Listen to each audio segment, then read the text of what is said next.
Assalamualaikum warahmatullahi wabarakatuh. Shalom, Om Swastiastu, Namo Buddhaya, salam kebajikan untuk kita semua.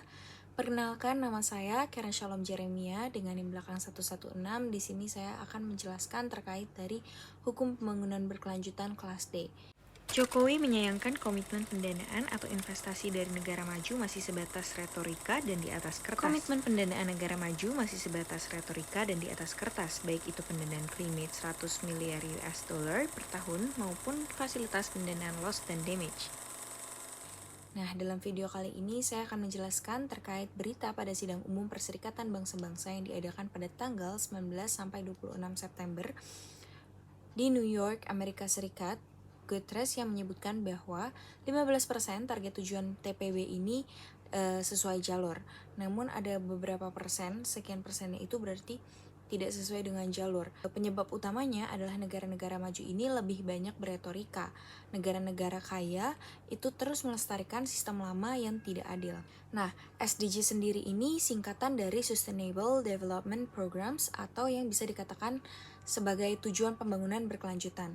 Singkatnya, SDGs ini adalah tujuan pembangunan berkelanjutan yang bertujuan untuk meningkatkan kesejahteraan masyarakat di dunia. Adapun dari SDG sendiri ini memiliki beberapa tujuan. Yang pertama, tanpa kemiskinan, yang kedua mengakhiri kelaparan, yang ketiga kehidupan sehat dan sejahtera, dan yang keempat pendidikan yang berkualitas, yang kelima kesetaraan gender, yang keenam air bersih dan sanitasi yang layak, yang ketujuh energi bersih dan terjangkau, yang kedelapan pekerjaan layak dan pertumbuhan ekonomi, yang kesembilan industri, inovasi dan infrastruktur, yang kesepuluh mengurangi ketimpangan, 11 kota dan komunitas yang berkelanjutan, yang ke-12 konsumsi dan produksi yang bertanggung jawab, dan yang ke-13 penanganan perubahan iklim.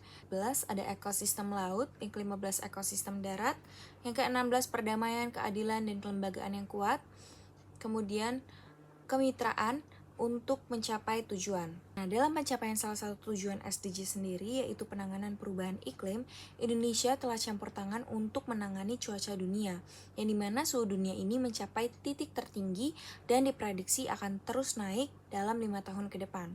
Adapun dalam pertemuan G20 tahun lalu di Bali, Indonesia telah menginisiasi G20 Bali Global Blended in Finance Alliance. Indonesia sendiri itu telah melakukan sejumlah aksi nyata untuk melindungi bumi, antara lain dengan upaya melindungi bumi dengan menekan deforestasi hingga restorasi mangrove.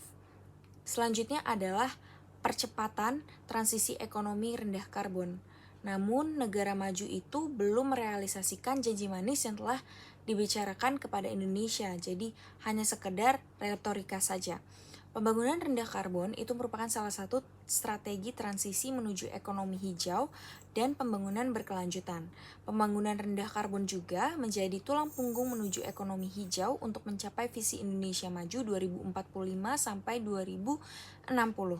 Nah, transformasi ekonomi Indonesia sendiri menjadi ekonomi hijau itu merupakan salah satu strategi agar Indonesia ini dapat keluar dari middle income trap, yang dimana ekonomi hijau dan pembangunan rendah karbon akan mendorong pertumbuhan ekonomi dan meningkatkan kesejahteraan sosial dengan tetap menjaga kualitas lingkungan. Implementasi kebijakan net zero emission melalui pembangunan rendah karbon itu dapat diwujudkan juga dengan melakukan transisi menuju ekonomi hijau. Namun masih banyak tantangan yang harus dihadapi dan diperlukan kesepakatan yang solid dari semua pihak. Oleh karena itu, perlu dilakukan kolaborasi dan komunikasi yang intensif antara berbagai pemangku kepentingan untuk memastikan proses transisi menuju ekonomi hijau dapat dilakukan dengan baik. Membangun fondasi penerapan ekonomi hijau itu perlu didukung oleh beberapa pihak, yang dimana beberapa pihak ini perlu melakukan kebijakan strategis seperti melakukan komitmen. Nah, komitmen itu didukung oleh alokasi anggaran melalui skema APBN dan non APBN dalam pembiayaan program ekonomi hijau.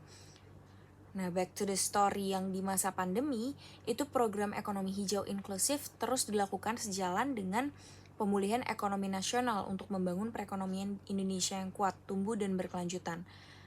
Adapun anggaran perubahan iklim itu sendiri rata-rata mencapai 4,1% dari APBN yang dimana 88,1% diantaranya dibelanjakan dalam bentuk infrastruktur hijau sebagai model utama transformasi ekonomi hijau di Indonesia. Komitmen Indonesia untuk mengurangi emisi karbon itu sendiri tertuang dalam Undang-Undang Nomor 71 Tahun 2021 dan Peraturan Presiden Nomor 98 Tahun 2021 yang menetapkan target penurunan emisi gas rumah kaca di Indonesia. Nah, sekitar 29% itu upaya sendiri dan 41% dengan dukungan internasional pada tahun 2030. Indonesia akhirnya menetapkan target net zero emission pada tahun 2060 atau lebih cepat jika mendapat dukungan internasional. Oleh karena itu diperlukan bagi negara-negara maju untuk tidak hanya sekedar retorika tapi perlu implementasi atau aksi nyata terdekat ini ke Indonesia. Untuk mencapai net zero emission itu pastinya ada tantangan yang dialami oleh Indonesia, yaitu sangat besarnya investasi yang dibutuhkan karena untuk melakukan transisi energi itu kan dibutuhkan kesadaran untuk beralih menggunakan produk yang efisien dan ramah lingkungan serta persiapan migrasi ke green job. Adapun peluang yang bisa diperoleh Indonesia itu dengan penciptaan lapangan kerja hijau, dekarbonisasi sektor transportasi dan pengaturan perdagangan karbon. Nah, meski demikian, realisasi penurunan emisi karbon Indonesia selama 3 tahun terakhir 2019 hingga 2021 selalu mencapai target. Oleh karena itu, yang telah dijelaskan sebelumnya bahwa kita tidak bisa hanya berpaku pada negara-negara maju di luar sana yang hanya beretorika, tetapi kita juga dapat berusaha dari dalam Indonesia itu sendiri dan perlu bahu-membahu antara pemerintah dan juga masyarakat. Sekian penjelasan analisis dari saya, kurang lebihnya mohon maaf, terima kasih.